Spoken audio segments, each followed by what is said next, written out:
No more suspense. Elon Musk will be part of Donald Trump's team. Finally, some real power for the poor guy. Apparently, owning Twitter and being the richest person on earth was not enough. So Trump has asked Elon Musk to head a new department. It's called DOGE, the Department of Government Efficiency.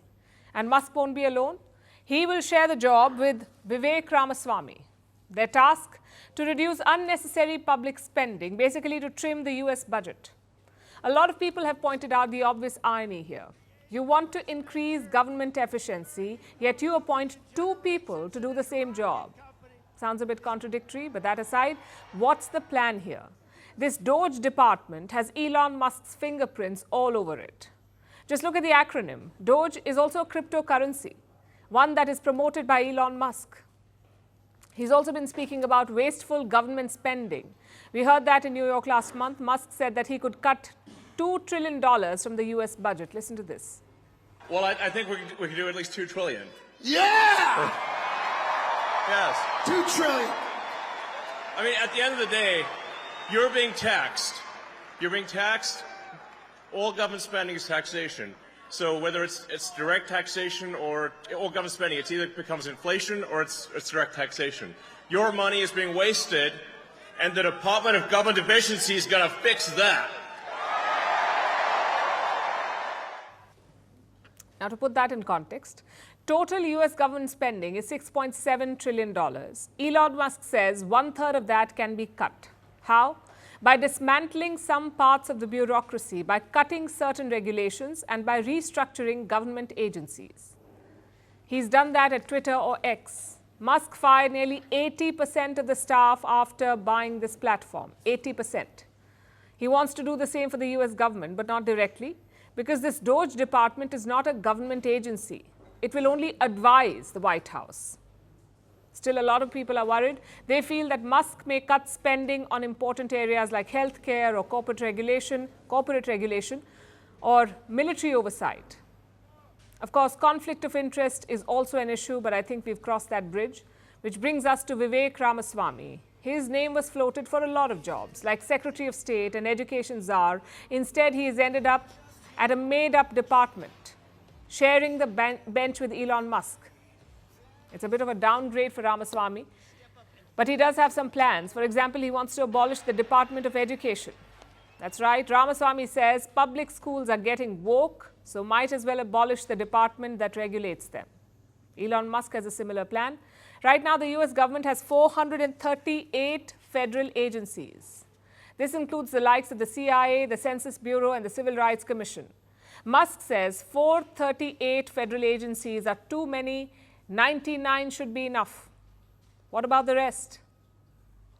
Should be abolished, I guess.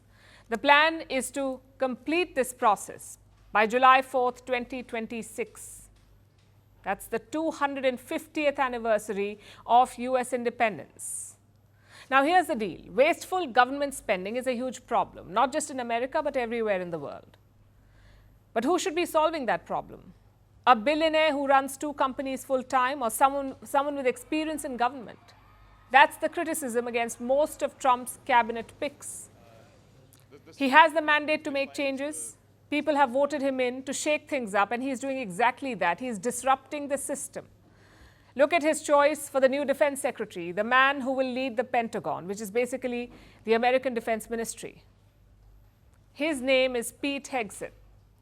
And guess what he does right now? He hosts a show at Fox News. So he's a journalist. Now, to be fair, he served in the military too, in the wars in Iraq and Afghanistan. So he is a former soldier, but his policy experience is nil.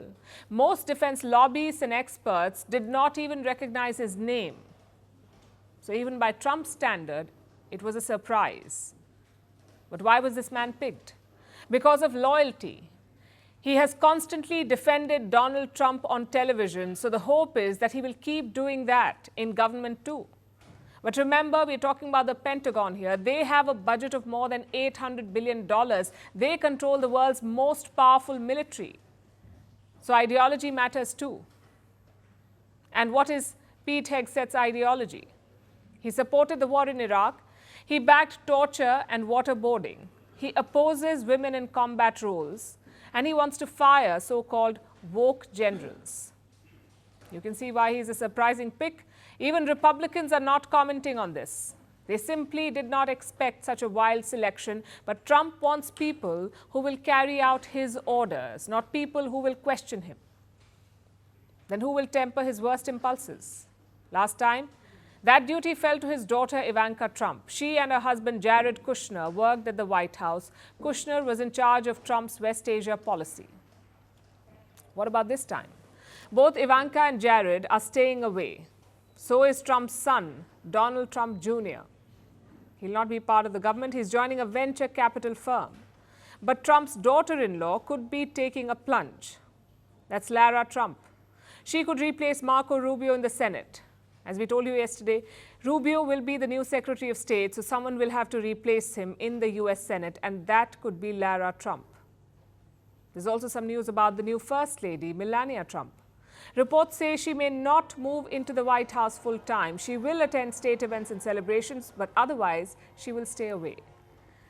Now, all of this makes a couple of things clear. One, we may see less of the Trump family this time, at least in government. And secondly, Trump has come with a plan. His picks may confuse experts and commentators, but his thinking seems quite clear. He does not want people slowing him down. He wants to hit the ground running. Will there be pushback in Washington? Of course there will be. But Trump is armed with a Republican Congress. In his mind, he's on a highway to make America great again. He may or may not reach his destination, but it promises to be an entertaining ride. As we speak, Donald Trump is heading to the White House. He was invited by Joe Biden last week. Remember, Trump did not extend this courtesy to Biden in 2020. But this time, Biden has invited him. It promises to be a meeting for the ages. Let's see what comes out of it.